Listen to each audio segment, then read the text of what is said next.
সবজি দিয়া খাইতে খাইতে আমার কলিজাটা শুকায় গেছে রে। মিসকিনের বাচ্চা একটা দিন মাছ মাংস খাওয়াইতে পারে না। ওই জরিনা, তোর শুকনা কলিজা নিয়ে বাপের বাড়ি চলে যা। মাছ মাংসের যা দাম এই জমানায় আর দুই চোখে দেখতে পারবি না রে। ওই জরিনা, টাকা জমাইয়া এই মাছ এইটা কিনে আনলাম, লেজটা বাজিয়ে দিবি আর মাথাটা মুড়ি ঘন্ট করে দিবি, খামু আমি। ওরে ফয়নি, আর ছোট মাছ পাও নাই তুমি? শালা, এই আঙ্গুল সমান মাছের মাথা কই, মুড়ি ঘন্ট যে বানামু। শালার পুটকি মাছ খাইতে খাইতে শুটকি হয়ে গেছি। একটা দিন ইলিশ মাছ খাওয়াইতে পারলো না গরিবের বাচ্চায়। চইলা যামু বাপের বাড়ি, আর পারুম না। ওই জরিনা, ইলিশ মাছের দাম জানোস তুই? ইলিশ মাছের দাম দিয়া তোরে 19 বার কিনা যাইবো। যা পাইতাছ শুকরিয়া করিয়া খাইয়া যা। ওই জরিনা, সারাটা বাসা তোরে খুঁজে পাই না। তুই ছাদে করছসটা কি? আমার পিঠ পিছে তুই কোন পোলার লগে ইটিস পিটিস করতাছস? আরে দূর যা, তোমার পিঠ পিছে কেড়ে করুম? যদি করতে হয় খুললাম খুলা সামনা সামনি করুম। তোমারে কি আমি ভয় পাই?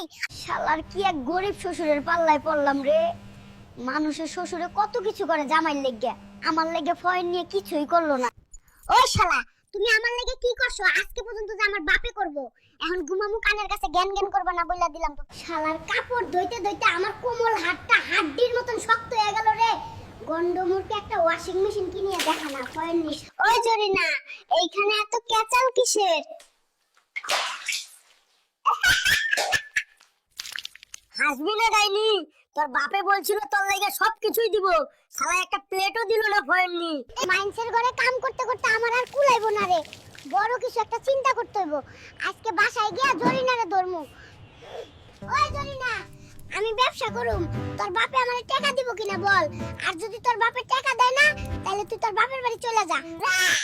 আরে দূর যা, তোমার বলা লাগবে না। আমি আজকেই আমার বাপের বাড়ি চলে যাচ্ছি, শরম নাই ফয়েন নিচ্ছি।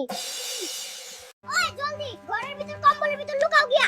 ওই শালা কিস্তি বেটা, ওইটা আসতাছে, আমি ওরে দেইখা নিমু।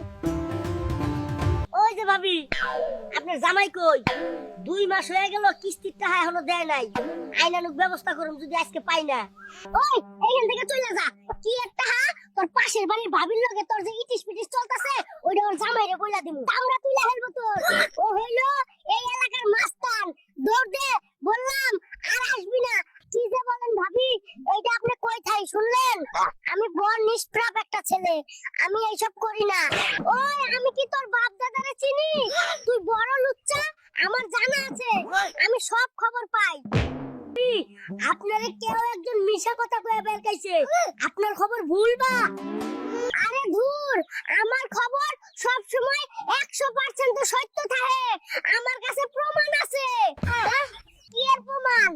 আমি হাসা কথা কইতাছি গো ভাবি, ওই বেডির লগে আমার কোনো সম্পর্ক নাই, খোদার কসম গা। ওই বেশি কথা বলিস না। আমি ওর জামাইরে গিয়া বইলা দেই, তারপর তুই তোরটা দেখিস। আরে ভাবি, আপনি রাগ করেন কে রে? আমি তো ভালো মানুষ গো ভাবি, আমার লগে এই বেনসাবি কইরেন না। আচ্ছা যা বলুম না, এখন বল আমার জামাইর কত টাকা কিস্তির বাকি আছে? আরে ভাবি, কি এর টাকা বাকি? উনি তো সব টাকা পরিশোধ কইরা দিছে, আমি ব্যবস্থা কইরা দিমুনে। আচ্ছা তাহলে ঠিক আছে, আমার বাড়ির 40 হাটে তোরে যাতে আন্না দেহি, যা পালা।